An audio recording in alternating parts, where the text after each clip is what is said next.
Good morning. जय मसीह की सभी को और परमेश्वर का धन्यवाद हो आज के दिन के लिए। और आज हम एक पंक्ति से देखेंगे लूका के 15 अध्याय से और उसकी 16 पंक्ति। और हम इस कहानी से वाकिफ़ हैं, तो आइए पंक्ति पढ़ते हैं। और वहाँ पे लिखा है, और वो चाहता था कि उन फलियों से जिन्हें सूअर खाते थे अपना पेट भरे, और उसे कोई कुछ नहीं देता था। और ये जो पंक्ति है, ये कहानी है उड़ाऊ पुत्र की। और वो अपने जीवन में इस स्तर पे आ गया था कि उसे जो जानवर खाना खा रहे थे वो खाने से, वो भोजन से उसे अपना पेट भरना पड़ रहा था। और आत्मिक रूप से जब हम इसका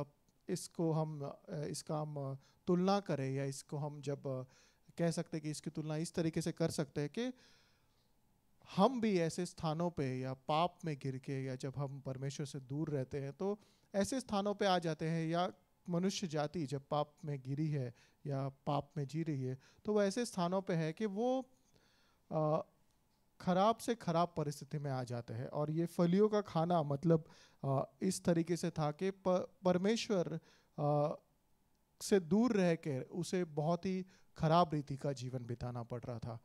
और कई बार ऐसा होता है कि कुछ मनुष्य इसमें संतुष्ट हो जाते हैं, कुछ मनुष्य इसमें ऐसा जीवन बिताने लगते हैं, उनको ऐसा लगता है कि हम ठीक है जहाँ हम हैं। उड़ाऊ पुत्र के साथ ऐसा नहीं हुआ। उसने अपना मन बदला और वो परमेश्वर के पास गया, और उसने कहा कि चाहे मैं नौकर की नाई क्यों ना रहूं परमेश्वर के घर में, पर मैं जो है इस तरीके के जीवन को नहीं बिताऊंगा। पर कई बार हमारे साथ यूं हो जाता है कि हम ऐसे जीवन में या पाप में गिरने के बाद हमें लगता है कि यही हमारी जीवन शैली होनी चाहिए, हमें ऐसा ही जीना है। पर परमेश्वर ये नहीं चाहते। भजन संहिता के 50 में वो कहते कि तुम मुझे पुकारो मुसीबत के समय, और मैं तुम्हें जो है उत्तर दूंगा, और इसमें मेरी महिमा होगी। और इसी तरीके से परमेश्वर ये भी कहते हैं हमसे कि अ, कि तुम मुझसे सीखा करो, तुम मेरे पास आओ। मुसीबत के समय हमें क्या करना है?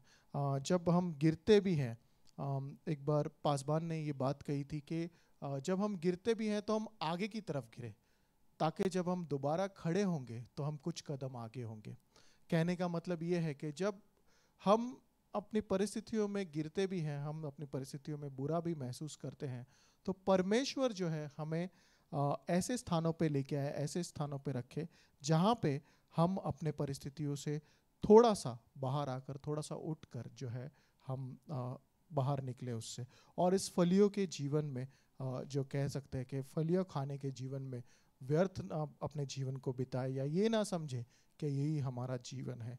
उड़ाऊ पुत्र ने अपना निर्णय बना लिया था। वो चाहता था कि मैं परमेश्वर के घर में चाहे नौकर बन के ही क्यों ना रहूं पिता के घर में, पर मैं ज़रूर जाके वहाँ पे जो है अपना स्थान बिताऊंगा। और दाऊद ये कहता है कि मैं परमेश्वर के घर में, अगर मैं परमेश्वर के भवन में एक फाटक द्वारपाल की तरह भी खड़ा रहूं, तो भी वो मेरे लिए जो है सौभाग्य की बात है। और परमेश्वर के घर में एक सेवक होना भी बहुत बड़ी बात है। तो भजन जैसे मती के 11:28-29 में परमेश्वर कह रहे हैं हमसे कि तुम मेरे पास आओ, मुझसे सीखो, मैं तुम्हें सिखाऊंगा। अगर हम थक गए हैं, अगर हम बोझ में दबे हुए हैं, अगर हम पाप के भार से अपने आप को बहुत भारी महसूस कर रहे हैं, या बहुत ही दबा हुआ महसूस कर रहे हैं, तो परमेश्वर के पास आओ। वो कहते हैं 11:29 में कि मेरा जुआ सहज है, तुम मुझसे सीखोगे। परमेश्वर की बातें काफ़ी सरल है अगर हम सीखना चाहें तो आज की सुबह मैं आपको यही प्रोत्साहित करना चाहता हूँ कि फलियों के जीवन में अगर कोई जी रहा है, अगर वो फलियाँ खाते हुए अपने जीवन को बिता रहा है, तो उनसे कहो कि परमेश्वर में तुम्हारे लिए उम्मीद है। परमेश्वर तुम्हें नहीं चाहता कि तुम इस तरीके का जीवन बिताओ, क्योंकि उड़ाऊ पुत्र के साथ भी हम ये देखते हैं कि ऐसा हुआ कि परमेश्वर ने क्या किया, उसे उसे एक बेहतर जीवन दिया, उसे एक अच्छा जीवन दिया। और उसने उसे दंड की आज्ञा नहीं दी, पर उसे जो है छुटकारा और अच्छा जीवन दिया। परमेश्वर के नाम से आपका दिन अच्छा रहे। प्रार्थना करते रहिए चीज़ों के लिए। काफ़ी कुछ चल रहा है ओके दुनिया में, पर हम वैसा नहीं जीना चाहते जैसा सब जी रहे हैं। हम उस तरीके के जीवन में खुश नहीं हैं।